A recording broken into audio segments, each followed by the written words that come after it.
For this demonstration, I'm going to talk a little bit about gradient fills in graphic objects or elements. So we select Configuration Graphics, double click on the window we want to open, and here I'm going to draw some piping. Here's a pipe. I'm going to select Objects, Gradient Fill, and the element has to have its gradient fill attribute turned on. So there, it's turned on. And these are fills that I created earlier. So I'm just going to delete this one so we can make it again. So here's a pipe fill. Doesn't look too bad. This is the from in 2 color, and the direction is horizontal center to edges. You can change the direction by clicking over here. As you notice, the steps is the number of steps to fill from the start or from color to the end or to color. And as you see, the lines become very distinguished. As we increase it, the lines become almost indistinguishable. Once we get back to 41, which was the setting for pipe fill, we'll see that it becomes selected. This to indicate that these settings are saved in pipe fill.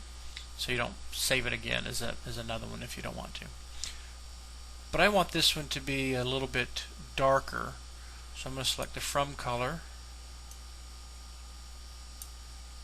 select OK, and I'm going to save that as pipe fill 2, so I can apply that same gradient to other elements, and I don't have to come in and reset the color and the steps. But I want this to be inverted.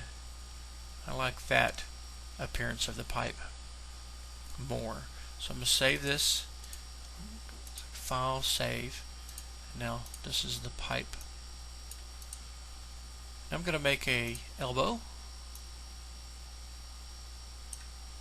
I'm going to go to Objects, Gradient Fill. I have to turn on the graphic element gradient enabled. Apply the one I want. I'm going to select a direction and select OK. I'm using the arrow key to move this element. It moved, as you notice, it moved 4 pixels at a time, and it did that because I have the grid turned on, set for 4. You can customize it if you want to. 4 is the default. So there's a pipe with an elbow, and now I'm going to copy this one and paste it. I'm going to do a quick rotate on it.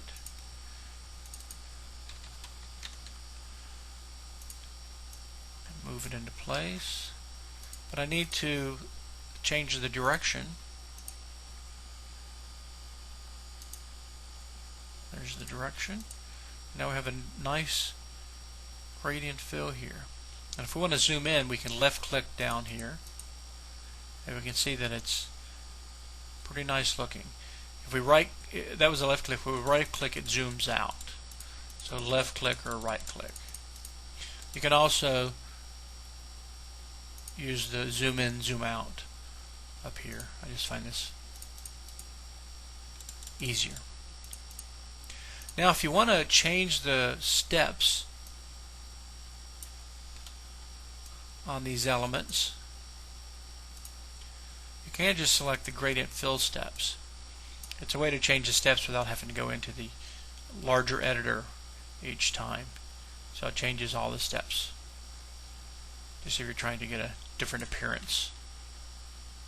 I'm using the left arrow key. Here's the right arrow key.